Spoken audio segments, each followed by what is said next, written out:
அஸ்ஸலாமு அலைக்கும் வரஹ்மத்துல்லாஹி வபரகாத்துஹு. இன்னைக்கு நம்ம ஹதீஸ் மனநம்ல ஆல்ரெடி 16 பார்த்துருக்கோம் இல்லையா? அடுத்தபடியாக ஹதீஸ் நம்பர் 17. இங்கே 18ன்னு இருக்கு, அதை நீங்கள் நோட்ஸ் எடுக்க வேண்டாம். நம்ம ஹதீஸ் நம்பர் 17 வணிகவியல் பிரிண்ட் எடுக்கிறவங்களும் சரி அல்லது ரைட்டிங் பண்ணுறவங்களும் இந்த இடத்துல 17 அப்படின்னு சொல்லி போட்டுக்கோங்க. அப்போதான் உங்களுக்கு இந்த இடம் கன்ஃபியூஸ் ஆகாது. ஓகேவா? ஹதீஸ் நம்பர் 17 வணிகவியல். கூடவே சொல்லுங்க. قال رسول الله صلى الله عليه وسلم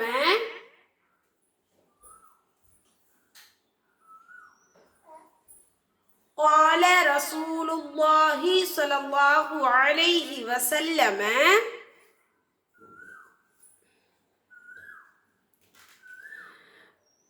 من ادعى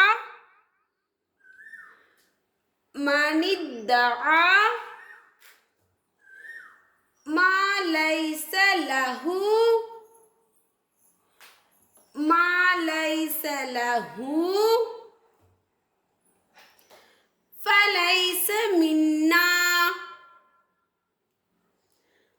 فليس منا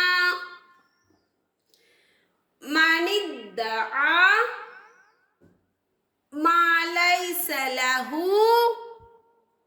فليس منا. மறுபடியும் சொல்லுங்க. من ادعى ما ليس له فليس منا. ஓகே, இந்த ஹதீஸ் உடைய தமிழ் அர்த்தம் என்ன? ஹதீஸ் ஆரம்பிக்கிறதுக்கு முன்னாடி நபியுடைய பெயரை சொல்லணும்.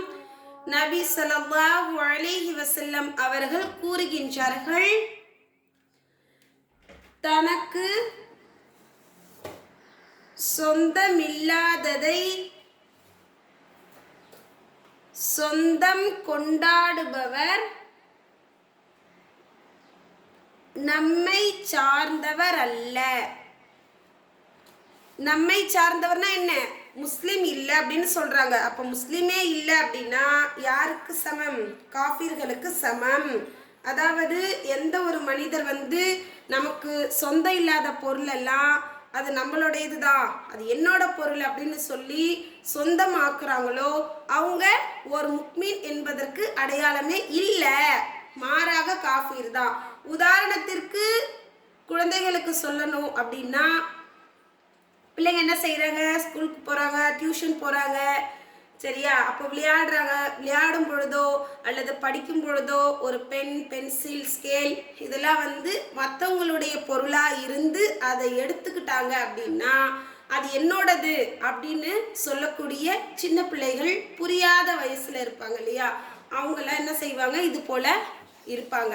அதை நம்ம என்ன செய்யணும் பார்த்தோம் அப்படின்னா உடனே அதை கண்டித்து இந்த ஹதீஸை நினைவுபடுத்தணும் இல்லையா? அப்போ மற்றவர்களுடைய பொருள்களை எடுத்து நம்ம என்ன செய்யக்கூடாது? இது என்னோடது அப்படின்னு சொல்லிட்டு அதை எடுத்து நம்ம யூஸ் பண்ணக்கூடாது. ஒருவேளை யூஸ் பண்ணிட்டோம் அப்படின்னா என்னது? அது ஹராம் அப்படின்று நம்ம என்ன செஞ்சுக்கணும்? விளங்கிக்கணும். அதை செய்யவே கூடாது, அறவே. சரியா? இப்போ உதாரணத்துக்கு இன்னொன்று சொல்லணும் அப்படின்னா, பெரியவர்களுக்குள்ள சொத்து இருக்கும் இல்லையா? சொந்த பந்தங்களுக்கு சில சொத்துரிமை இருக்கும். அதை அந்த மனிதருக்கே கிடையாது. அப்படி இல்லாத பொழுது இன்னொருத்தருடைய சொத்தை எடுத்து இது என்னோடது தான் அப்படின்னு சொல்லி அங்கே நம்ம வீடு கட்டி உட்காருவது, அதே போல நிலம் போட்டு வயல் போடுறது, வேலி போடுறது, இது போல எதுக்குமே நம்ம என்ன செய்யக்கூடாது? மற்றவங்களுடைய பொருளை சொந்தமாக்கக்கூடாது. ஏன்னா அது நமக்கு சொந்தம் இல்லை, நம்மளோடது இல்லை. அப்படிங்கும்பொழுது நம்ம என்ன செய்யக்கூடாது?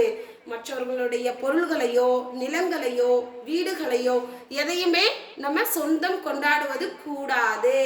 அப்படி ஒருவேளை எந்த ஒரு மனிதர் தெரிஞ்சும் செய்கிறாங்க அப்படின்னா அவங்க ஒரு முக்மின் என்பதற்குண்டான அடையாளமே அவங்க கிட்ட இல்லை, மாறாக அவர் காஃபீர். அது பெரும் பாவமாக கணக்கிடப்பட்டு அவர் நரகத்திற்கு போவார் அப்படின்ற விளக்கத்தை நம்ம இப்போ தெரிஞ்சுக்கிட்டோம். ஓகேவா? இந்த ஹதீஸ் வந்து முஸ்லிம்ல பாகம் 1ல் 226வது ஹதீஸ்ல பதிவு செய்யப்பட்டிருக்கின்றது. இது ஏன் நம்ம வந்து 18வது ஹதீஸா பார்த்தோம் அப்படின்னா 17வது ஹதீஸ்க்கு இது போல ப்ரூஃப் கிடையாது. சரியா? ஒரு ஹதீஸ் புக்கில் இருக்கு, 17வது ஹதீஸ் வேற ஒரு ஹதீஸா கொடுத்துருக்காங்க, அதுக்கு ப்ரூஃப் கிடையாது. நம்ம ஆல்ரெடி ஆரம்பத்துலேருந்து ப்ரூஃபோட இருக்கக்கூடிய பாடங்களை தானே ப்ராப்பராக பார்த்துட்டு இருக்கோம். அதனால உங்களுக்கு வந்து 17வது ஹதீஸா வணிகவியல் சம்பந்தமாக நம்ம பொருட்கள் சொந்தம் கொண்டாடுவதை பற்றி பார்த்தாச்சு. ஓகேவா? நோட்ஸ் எடுத்துக்கோங்க. மறுபடியும் ஒரு தடவை ஹதீஸ் பாருங்க. மனிதா மாலைஸ லஹு ஃபலைஸ மின்னா. மனிதா மாலைஸ லஹு ஃபலைஸ மின்னா. ஓகேவா? இன்ஷா அல்லாஹ் இதை தமிழ் வந்து புரிஞ்ச மாதிரி பேசுகிற மாதிரி சொல்லுங்க. அரபிக் மட்டும் நல்லா ராகமாக தஜ்வீதாக சொல்லணும் இன்ஷா அல்லாஹ். இந்த ஸ்க்ரீனில் தெரியறத பிரிண்ட் அவுட் எடுத்து நோட்டில் ஒட்டிட்டு எனக்கு ஃபோட்டோ எடுத்து சென்ட் பண்ணுங்க. ஓகேவா? அஸ்ஸலாமு அலைக்கும் வரஹ்மத்துல்லாஹி வபரகாத்துஹு.